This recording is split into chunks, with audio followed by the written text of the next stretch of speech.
আপনার হাত পা ভাঙার সাথে সাথে আপনার মেশিনটাও ভেঙে গেছে, ওটা আর কখনো দাঁড়াবে না।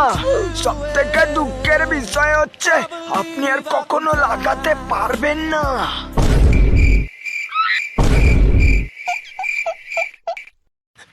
ডাক্তার বাবু, আমি আর কোনোদিনও লাগাতে পারবো না।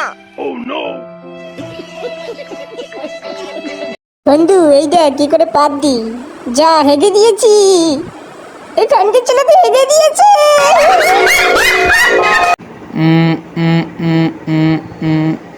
বলছি দাদা, আপনি কি প্রথমবার প্লেনে উঠেছেন? হাইট বুকাচ্চা বললাম ডাকাত। এই যার যা আছে সব কিছু আমাকে দিয়ে দাও, দিয়ে আমাকে পদ মেরে যাও, পদ মেরে যাও।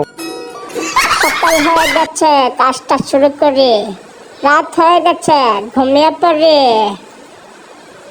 একটু হ্যান্ডেল মেরে নি। আহ আহ আহ